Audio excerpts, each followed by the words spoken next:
오늘 저에게 주신 말씀은 요한복음 10장 11절에서 18절 말씀입니다. 제가 봉독해 드리겠습니다. 나는 선한 목자라. 선한 목자는 양들을 위하여 목숨을 버리거니와 삭구는 목자가 아니요 양도 제 양이 아니라 이리가 오는 것을 보면 양을 버리고 달아나나니 이리가 양을 물어가고 또 해치느니라. 달아나는 것은 그가 삭구님 까닭에 양을 돌보지 아니함이나 나는 선한 목자라. 나는 내 양을 알고 양도 나를 아는 것이 아버지께서 나를 아시고 내가 아버지를 아는 것 같으니 나는 양을 위하여 목숨을 버리노라. 또 우리에 들지 아니한 다른 양들이 내게 있어 내가 인도하여야 할 터이니 그들도 내 음성을 듣고 한 무리가 되어 한 목자에게 있으리라. 내가 내 목숨을 버리는 것은 그것을 내가 다시 얻기 위함이니 이로 말미암아 아버지께서 나를 사랑하시느니라. 이를 내게서 빼앗는 자가 있는 것이 아니라 내가 스스로 버리노라. 나는 버릴 권세도 있고 다시 얻을 권세도 있으니 이 계명은 내 아버지에게서 받았노라 하시니라. 아멘.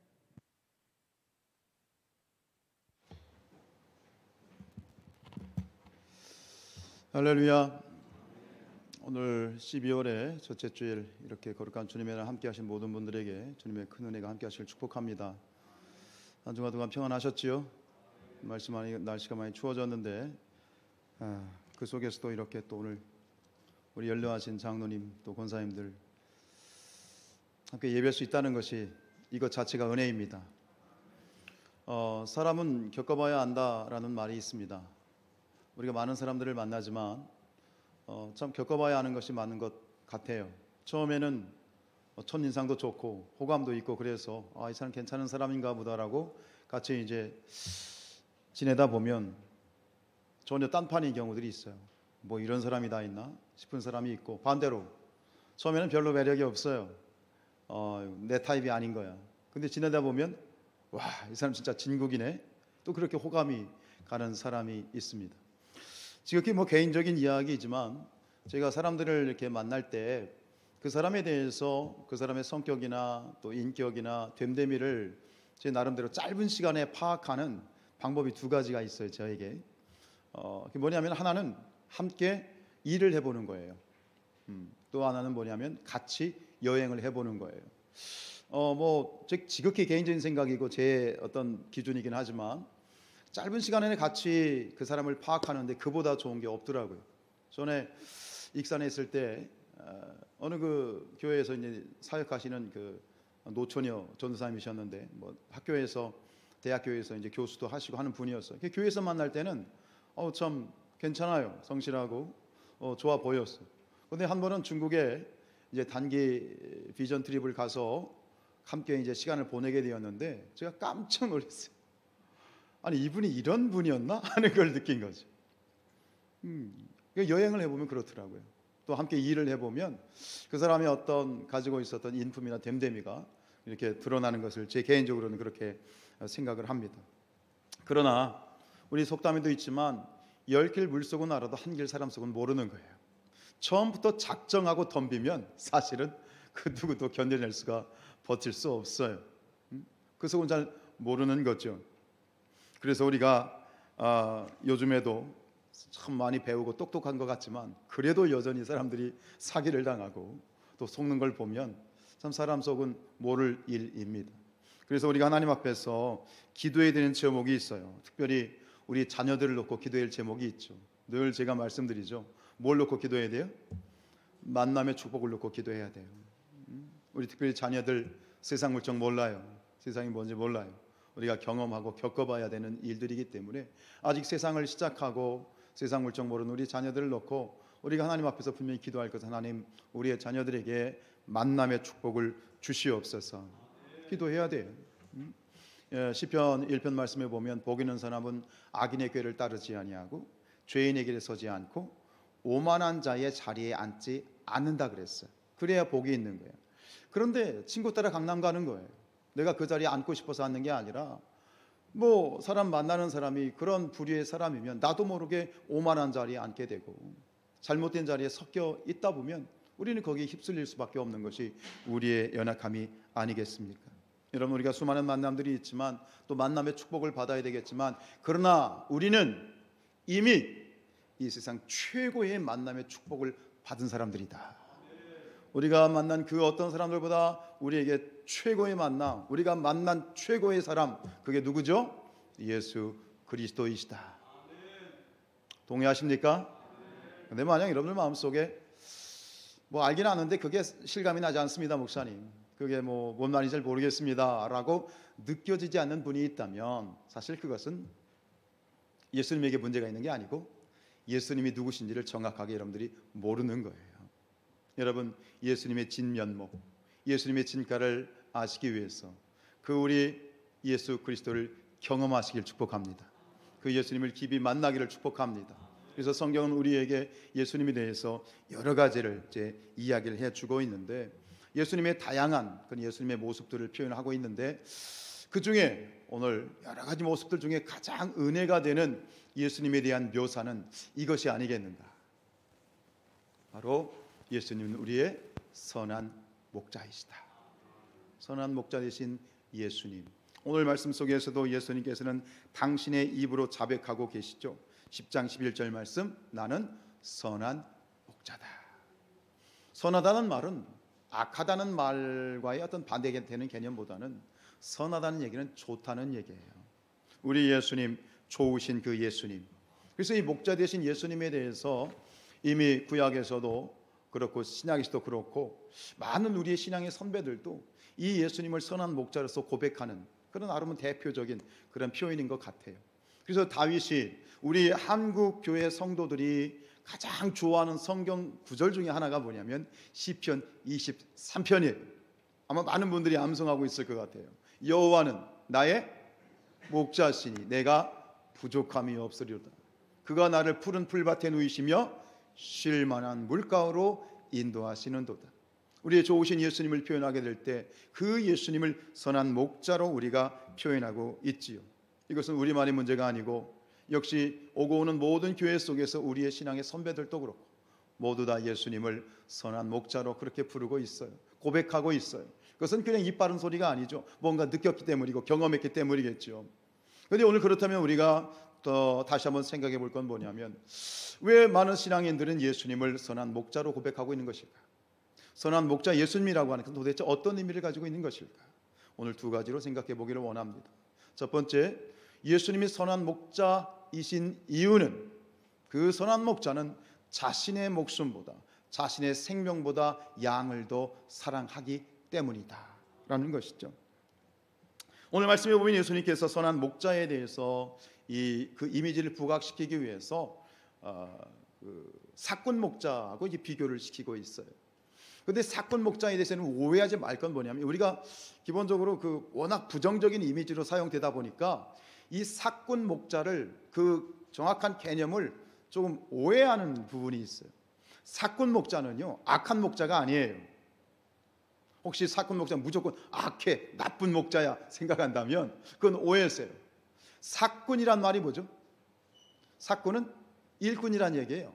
돈 받고 일하는 사람이 사꾼이에요. 사꾼 목자라는 뭐냐면 내 양을 내가 치는 게 아니라 돈을 받고 고용이 되어서 다른 사람의 양을 치는 사람이 사꾼 목자이지, 그 사람이 인격적으로나 성품적으로 악한 목자라고 그렇게 오해해서는 안 되는 거예요. 그런데 사꾼 목자에게는 한계가 있지요. 사꾼 목자는 뭐예요? 받은 만큼 일하는 거예요. 시간이 5시네? 퇴근 시간이네? 그럼 칼같이 퇴근하는 거예요. 그 양들이 상하고 나하고 상관없어요.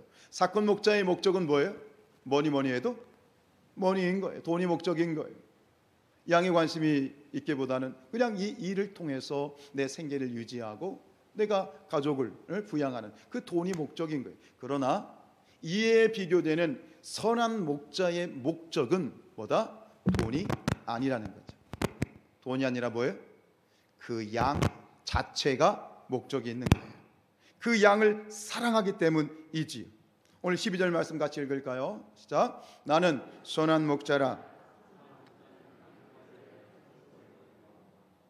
12절 말씀.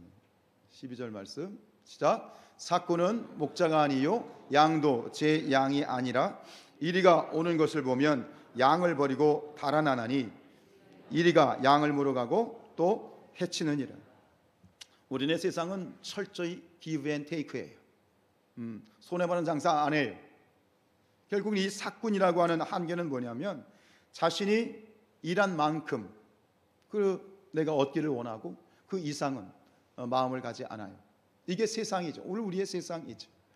제 아내가 일하는 그 며칠 전에 들은 얘기인데 어린이집에 그 처녀 선생님이 계신데 그 남자친구가 생겼대. 그 남자친구가 생겼는데 이 선생님이 생일인 거야. 그 남자친구가 이 선생님에게 이제 생일 선물을 해줬는데 뭐 저는 절대로 그런 일도 없을 거고 그런 일도 없는데 선물을 뭐 해주냐면 300만 원짜리 가방을 해줬대. 할렐루야. 300만 원짜리. 그러니까 그 이야기를 해주면서 제 아내가 그 선생님이 그랬대. 선생님 빨리 결혼해. 사귀다가 헤어지면 그 가방 돌려줘야 돼. 그랬대. 뭐 농담이겠지만 사실 그게 우리의 세상. 그냥 받은 만큼 내가 뭐 받은 만큼 일하는 것. 그게 삭군 목자이지만 우리 선한 목자이신 예수님은 그게 아니죠. 예수님의 목적, 선한 목자의 목적은 바로 양 자체에 있다. 그 양을 사랑하는. 그렇기 때문에 그 양을 위해서 자기 목숨도 내어줄 수 있는 거예요. 내 사랑하는 자를 위해서, 내 사랑하는 존재를 위해서라면 자기 생명도 아깝지 않게 내어줄 수 있는 것이 그것이 선함이라고 하는 특별함이고 거룩함인 거죠. 이러한 성경에 보면 이와 같은 목자가 있었어요. 그게 누구냐면 바로 다윗이라는 사람이에요. 우리 사무엘상 17장 34절요. 시작. 다윗이 사울에게 말하되 주의 종이 아버지 양을 지킬 때에 사자나 곰이 와서 양떼에서 새끼를. 왕이 되기 전에 이 다윗은 목동이었어요. 양을 치는 그런 목동이었고 아버지의 양을 쳤어요. 이 지금 이야기를 하고 있는 다윗의 그 나이가 몇 살 때냐면 10대입니다. 뭐 30대, 40대, 50대 아니에요. 지금 10대에 있었던 얘기를 하는 거예요. 양을 치다 보면 맹수들이 공격해 온다 이거예요. 양을 해친단 말이에요. 그때 이 목자인 다윗은 어떻게 반응했을까요? 35절 시작. 내가 따라갔어. 그것을 치고 그 입에서 새끼를 건져내었고 그것이 일어나 나를 해하고자 하면 내가 그 수염을 잡고 그것을 쳐 죽였나이다. 몇 살 때라고요? 10대 때. 얘가 뻥치는 건 아닌가 싶을 정도예요. 이게 과연 있을 수 있는 일인가? 어쨌든 우리가 말씀이니까 믿고 그의 고백을 신뢰함으로 우리가 받아들인다면 여러분 그 혹시 뭐 산길을 간다든가 지나가시다가 사자나 이런 곰을 1대1로 대면해 보신 적이 있으세요?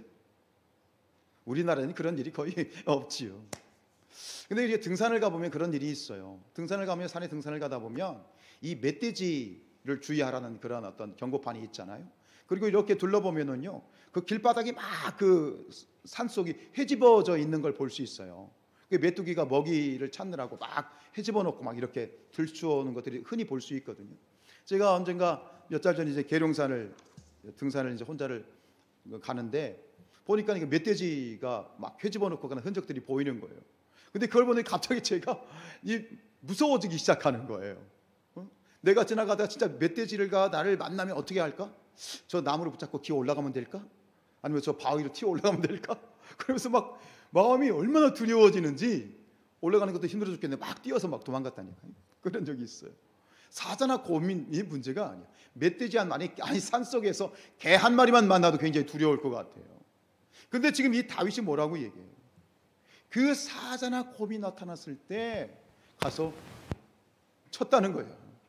이것은 결국 양을 지키기 위해서 자기 목숨을 거는 문제. 이것이 바로 다윗의 마음이었던 것이죠. 이게 바로 선한 목자라는 거예요. 그래서 돌이켜보면 그렇기 때문에 하나님께서 이 다윗을 이스라엘 민족의 목자로 삼으신 것 같아. 이스라엘 민족의 왕으로 세우신 것 같아. 제 목숨 아끼지 않으면서 그 양을 사랑할 수 있는 그 중심. 그것이 결국은 이 이스라엘 역사 가운데 최고의 성군으로 그 이름이 남을 만한 그런 성품이 있었기 때문이 아닌가 싶기도 하고요. 다윗은 그랬단 말이죠. 이러한 어떤 이 마음, 그래서 사도행전 13장 22절에 이렇게 얘기합니다. 시작. 다윗을 왕으로 세우시고 증언하여 이르시되 내가 이새의 아들 다윗을 만나니 내 마음에 맞는 사람이라 내 뜻을 다 이루리라. 그 하나님 마음에 맞는, 하나님 마음을 흡족하게 기쁘게 했던 그 마음이 뭐냐? 그게 바로 선한 목자의 마음이에요. 내 생명을 걸고 양을 지키려고 했던 그 마음이죠. 바로 이게 누구의 마음이냐? 예수님의 마음이죠. 예수님이 그러셨어요. 오늘 11절로 18절을 이렇게 쭉 보면 예수님이 4번이나 반복해서 하셨던 말씀이 뭐냐면 나는 내 양을 위하여 내 목숨을 버린다 라는 표현이 4번씩이나 반복이 되고 있어요. 우리가 여러분 보면 흔히 참 입 바른 소리로 생각 없이 하는 말들이 있어요. 내가 죽어도 뭐 이러냐, 내가 목숨 걸고 뭐 이러지라. 우리가 생각 없이 그런 얘기 많이 해요. 근데 우리만 그런 것이 아니라 예수님의 제자들도 그랬어요. 예수님의 제자들도 특히 베드로가 뭐라고 얘기했냐면 이렇게 얘기했죠. 우리 마가복음 14장 31절 시작. 베드로가 힘있게 말하되 내가 주와 함께 죽을지언정 주를 부인하지 않겠나이다 하고 모든 제자도 이와 같이 말했어. 예수님이 살아계실 때는 예수님, 제가 예수님을 위해서 목숨을 걸겠습니다. 예수님이 나는 이제 죽게 될 거야, 나 이제 고난을 당할 거야. 무슨 말씀이세요? 저희가 목숨 걸고 지키겠습니다. 호언장담을 했죠. 그런데 여러분 아시는 것처럼 예수님이 체포되실 때 제자들이 어떻게 했어요? 뒤돌아 돌아보지 않고 걸음 하나 살려라 다 도망가버렸어요. 이게 우리의 모습이죠.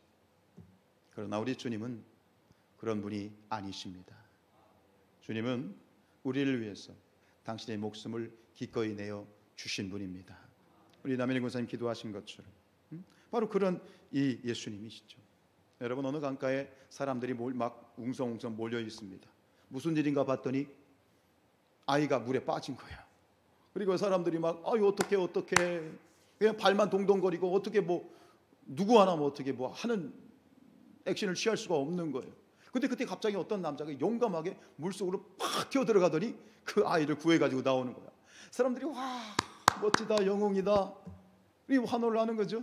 그래가지고 이제 아이를 구출하고 나온 그 사람 뭐 기진맥진해가지고 나온 그 사람이 나오는데 그 사람이 사람들한테 그런 말을 했다잖아요. 뭐라고 얘기했다고요? 누가 밀었어? 그랬다잖아요. 이게 우리의 모습이에요. 억지로 떠밀려서는 할 수 있을지 모르겠지만 뭔가 내가 자발적으로 누군가를 위해서 내 목숨을 바친다라고 하는 이건 사실 거의 불가능한 일이겠죠. 그러나 그 불가능하신 일을, 그 불가능한 엄청난 일을 우리 주님은 우리를 위해서 감당해 주셨습니다. 죄와 사망의 지옥 불구덩이에서 우리를 구원하시기 위해서 자신의 생명을 기꺼이 내어 드렸어요. 주셨어요. 그런데 저는 오히려 이 부분보다 저에게 더 감동이 되는 부분은 뭐냐면 여러분 예수님은 하나님의 아들이십니다. 하나님의 아들이시란 말은 예수님은 완전한 신이란 얘기예요. 그런데 예수님은 동시에 어떤 분이시죠? 완전한 인간이에요. 이걸 놓치면 안 돼요. 예수님은 하나님의 아들이 신이시지만 동시에 완전한 인간이셔요. 그러니까 우리가 똑같은 입장에서 보시면 돼요. 그런데 예수님이 우리를 위해서 십자가의 지시 위해서 잡히시던 그날 밤에 완전한 인간이시던 예수님은 당신이 그 생명을 내어주시는 그 부분에 대해서 굉장히 주저하십니다. 고민하시죠. 그래서 그 마지막 겟세마네 동산에서 예수님께서 3번씩이나 하나님께 간절히 기도하죠. 뭐라고 기도하셨죠? 이 잔을 내게서 거두어 가주십시오. 하나님 혹시 내가 이 십자가를 지지 않으면 안 됩니까? 라고 3번씩이나 간절히 기도하셨어요. 그 말은 뭐예요? 예수님도 두려우셨던 거예요. 예수님도 두려우셨던 거예요. 그러나 그 두려움과 인간적인 모든 한계를 극복하고 예수님은 자발적으로 그 십자가의 길, 비아 돌로로사 고통의 길을, 죽음의 길을 걸어가셨어요. 누굴 위해서? 누구를 위해서? 우리를 위해서. 왜요? 이 온 인류의 우리의 죄와 사망을 극복하고 우리를 죄와 사망으로부터 구원해 주실 수 있는 분은 오직 한 분이기 때문에 그래요. 그게 누구예요? 예수님이시기 때문에 내가 아니면 안 되기 때문에 그런 거예요. 예수님 당신이 아니면 그 누구도 할 수 없는 일이기 때문에 주님께서는 결단을 하셨던 거죠. 오히려 저는 그냥 예수님이 우리 위해서 죽으셨습니다라는 그 부분보다 그 겟세마네 동산에서 그렇게 주저하시면서 그 고통스러워하셨던 그 예수님이 오히려 저는 더 그게 은혜가 돼요. 사랑하는 여러분, 주님이 그렇습니다. 그래서 이렇게 말씀하시죠. 우리 10장 18절 말씀이에요. 같이 읽을까요? 시작. 이를 내게서 빼앗는 자가 있는 것이 아니라 내가 스스로 버리노라. 나는 버릴 권세도 있고 다시 얻을 권세도 있으니 이 계명은 내 아버지에게서 받았노라 하시니라. 자발적으로 스스로 우리를 사랑하심으로 당신의 목숨을 우리에게 내어 주셨습니다. 이것이 바로 선한 목자 되신 주님의 모습이지요. 오늘 우리에게 주님은 이렇게 다시 말씀하십니다. 내가 너희를 사랑한다. 내 생명보다 더 너희를 사랑한다. 십자가에서도 그랬고 지금도 마찬가지이다. 그 선한 목자 되신 주님의 그 사랑, 자신의 목숨보다 더 사랑하시는, 우리를 사랑하시는 그 사랑을 우리가 받아 누리시는 저와 여러분들이 될 수 있기를 주님의 이름으로 축복합니다. 두 번째로 예수님이 선한 목자이신 두 번째 나머지 이유는 뭐냐면 바로 예수님은, 당신의 선한 목자는 그 목자가 관리하는 양들을 정확하게 알고 있다는 거예요. 여러분, 예수님께서는 우리를 잘 알고 계십니다. 안다라고 하는 것, 이것은 우리야 다른 사람은 모르지만, 말할 수 없지만, 그러나 내 처지, 내 입장을 아신다는 것. 즉 한마디로 말하면 그 누구도 모르는 내 마음을 아신다는 거예요. 내 마음, 이 속마음, 그 누구한테도 말하지 못한, 말할 수 없는 이 속마음을 주님은 다 아신다는 거예요. 창세기 33장에 보면 야곱에 대한 이야기가 나옵니다. 야곱이 20년 동안 처가살이를 했어요. 삼촌 라반의 집에 가서 삼촌의 딸들을 취하면서 20년 동안 열심히 일을 했죠. 그 속에서도 사기도 당하고 여러 가지 우여곡절이 있었지만 결국 하나님의 은혜로 큰 재산을 이제 만들어서 그 재산을 이끌고 이제 고향으로 돌아오는 거예요. 고향에는 형이 있습니다. 에서가 있습니다. 그 형 에서가 동생이 돌아온다는 얘기를 듣고 400명의 군대는 아니고 그 자기의 이 군사들이죠. 자기 부하들을 데리고 이제 막 들어갑니다. 금유한양을 했습니다. 이 야곱과 에서가 서로 부둥켜 안고 20년 만이잖아요. 뭐 여러분들 그 안에 있었던 이야기를 잘 아시잖아요. 서로 뭐 이런 일이 있었는데 어쨌든 하나님의 은혜로 다 회복이 돼서 20년 만에 서로 두 형제가 부둥켜 안고 참 감격 가운데 서로 재회를 하는데, 그때 이 형 에서가 야곱에게 한 얘기가 뭐냐면, 동생아 정말 반갑다. 자, 우리 네 양들 재산은 우리 부하들이 잘 관리해 줄 테니까 너는 나하고 빨리 가서 우리 회포를 풀자라고 이야기를 합니다. 근데 그때 야곱이 뭐라고 얘기하느냐, 이렇게 얘기합니다. 우리 13절이에요. 시작. 야곱이 그에게 이르되 내 주도 아시거니와 자식들은 연약하고 내게 있는 양떼와 소가 새끼를 내리고 있은즉 하루만 지나치게 몰면 모든 떼가 죽습니다. 하면 14절이 시작. 청하건대 내 주는 종보다 앞서가소서. 나는 앞에 가는 가축과 자식들의 걸음대로 천천히 인도하여 세일로 가서 내 주께 나아가리이다. 형님, 죄송한데 지금 제 양들이 지금 하고 제가 같이 있어야 되겠습니다. 에서는 그 양들의 상태를 몰라요. 그러나 야곱은 자기가 20년 동안 어쨌든 길러온 그런 짐승들이기 때문에 그 양들의 상태를 알아요.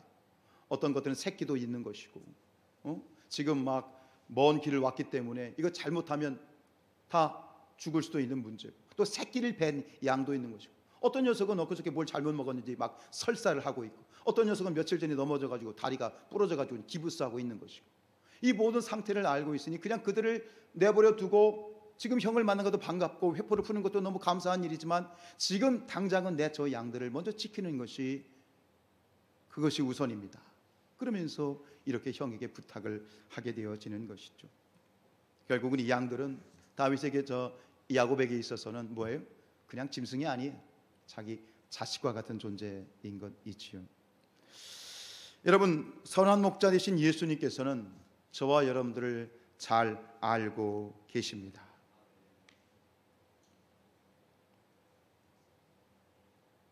우리 14절 말씀 15절 말씀 읽죠. 시작.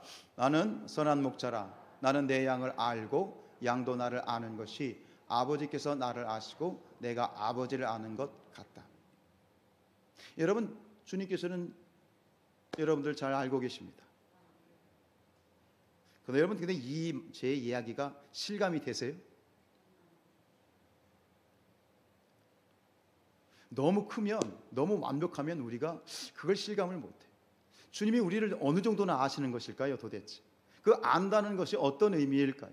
그런데 오늘 예수님께서 뭐라고 말씀하시냐면, 내가 너희를 아는 것이 하나님이 나를 아는 것과 같다라고 비교하고 있어요.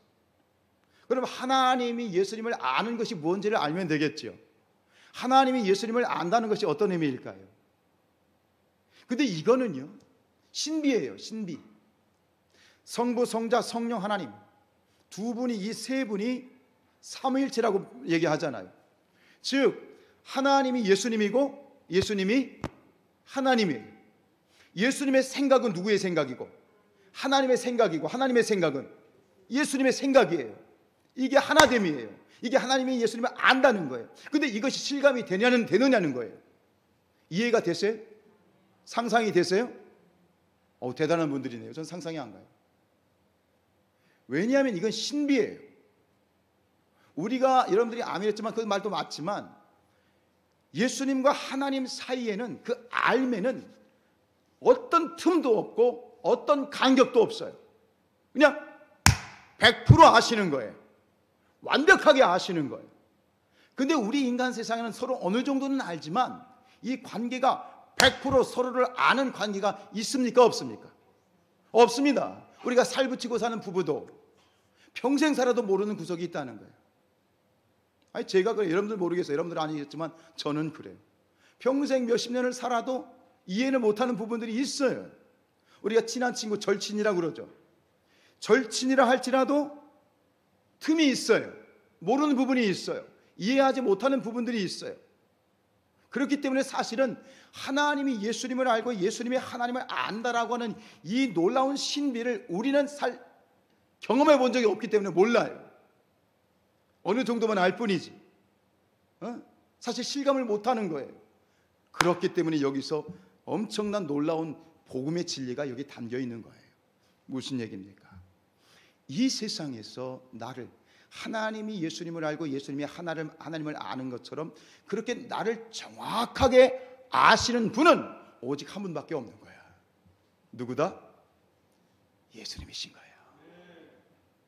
한번 생각해 보세요.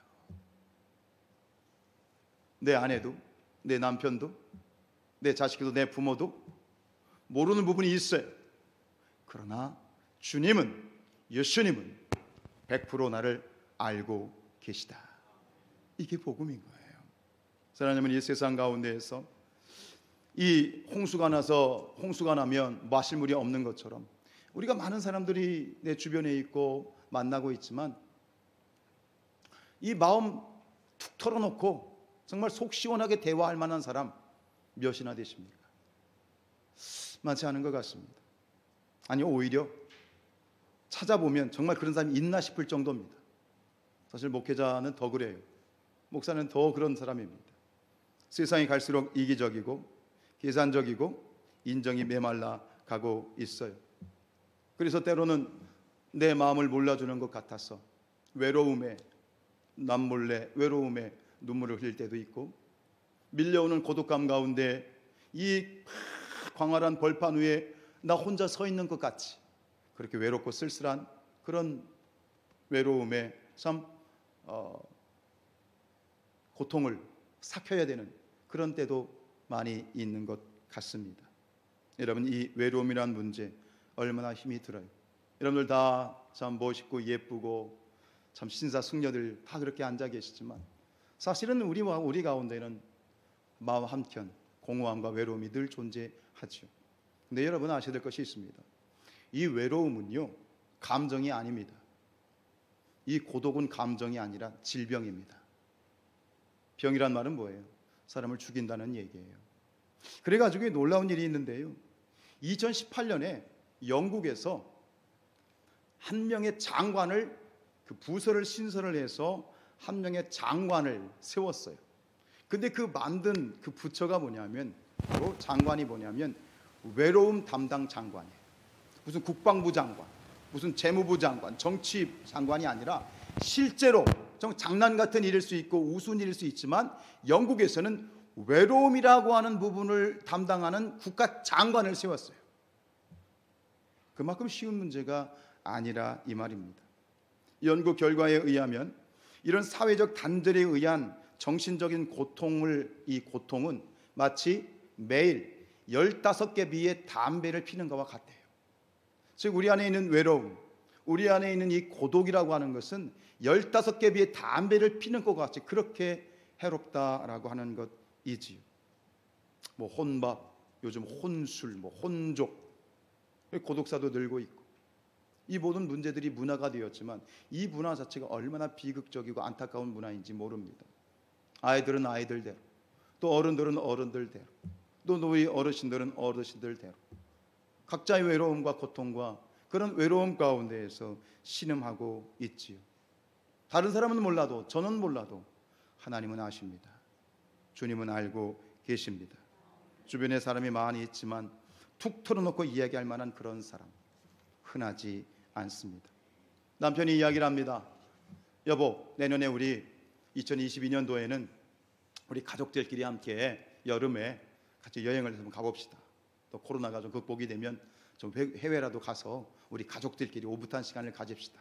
이렇게 남편이 아내에게 이야기를 합니다. 그러자 아내가 하는 말, 돈은요?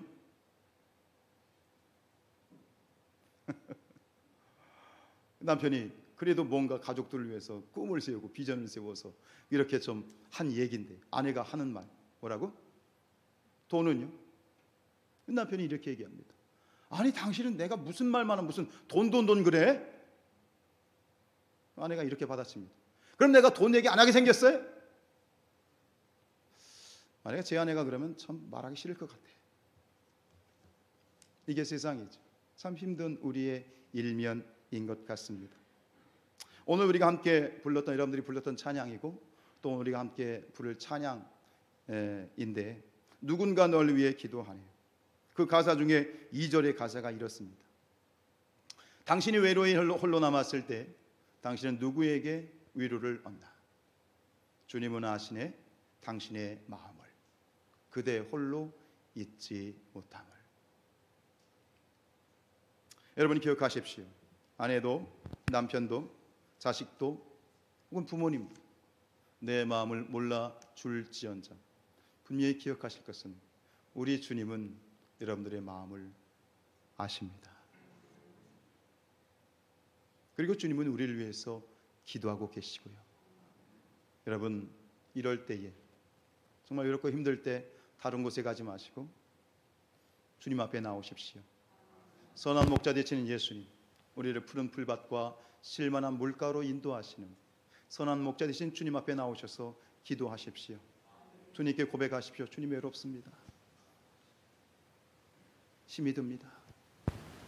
도와주십시오. 여러분 우리는 고아가 아닙니다. 근데 우리는 고아로 살아가죠. 그래서 주님께서 이렇게 말씀하셨어요. 우리 요한복음 14장 말씀 시작. 내가 너희를 고아와 같이 버려두지 아니하고 너에게로 오리라. 여러분 우리는 고아가 아닙니다. 고아로 사지 마십시오. 주님이 함께 하십니다. 그것도 선한 목자 되신 주님, 우리를 위해서라면, 우리를 사랑하시기 때문에 당신의 목숨마저도 우리에게 주실 수 있을 만큼 우리를 사랑하시는 선한 목자 되시는 그 예수님 앞에 나오시기를, 그래서 주님이 주시는 위로와 평안 가운데 승리하시기를 주님의 이름으로 축원드립니다.